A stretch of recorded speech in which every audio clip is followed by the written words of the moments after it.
सद्गुरू श्री ब्रह्मचैतन्य गोंदवलेकर महाराज यांचं प्रवचन 24 एप्रिल. संतांचे होणे म्हणजे त्यांच्या आज्ञेत राहणे. मी जिवंत राहावे हे जितके जरूर आहे तितकेच परमात्म्याची ओळख करून घेणे जरूर आहे. जगात नावे ठेवीत नाहीत कोणाला. परमार्थाला वाहून घेतले तर प्रपंच नीट करीत नाही म्हणून नावे ठेवतात. तिकडे लक्ष देऊ नये. मनाच्या विषादाला कारण एकच असावे की मी अजून भगवंताचा झालो नाही. जो भगवंताच्या इच्छेने वागतो त्याचे चांगले होते. भगवंत ठेवील त्यात समाधान मानून राहावे. भगवंताचे रूप आनंदमय आहे आणि सृष्टीचा क्रमच असा आहे की तो माणसाला आनंदाप्रत पोचवीत असतो. अत्यंत दारिद्र्याला सुद्धा आनंदाची जागा असतेच. आनंदाशिवाय मनुष्य जगणे सुद्धा शक्य नाही. मी मुळात आनंदरूप असताना मग दुःखाचे गाडे कुठून आले?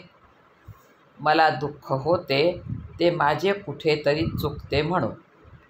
मी चुकलो का बरोबर ही शंकासुद्धा मुक्ताला येत नाही, कारण तो आणि देव एकच असतात.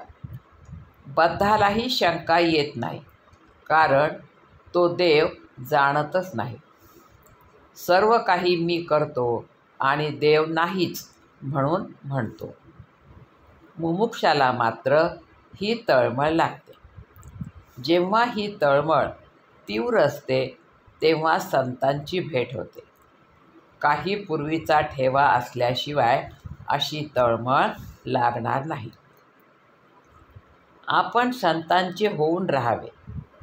त्यांचे झालो म्हणजे त्यांच्याशिवाय आपल्याला कुणी नाही असे वाटले पाहिजे.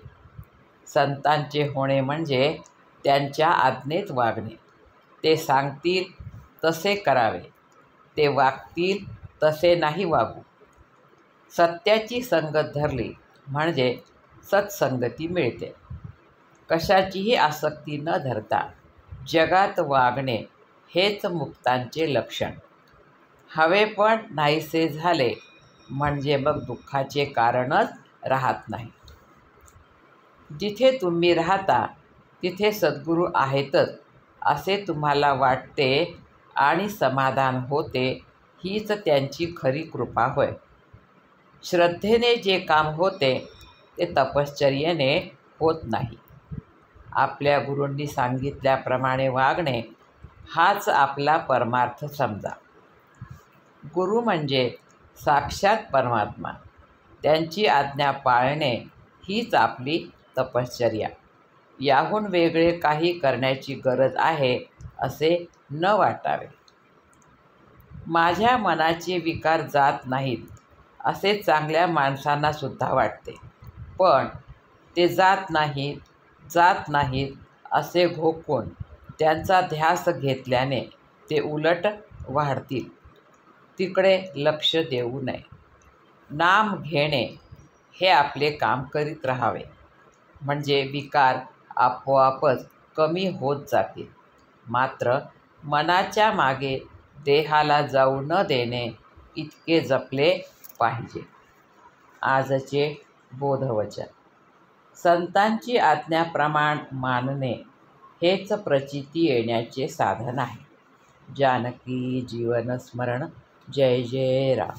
श्रीराम समर्थ.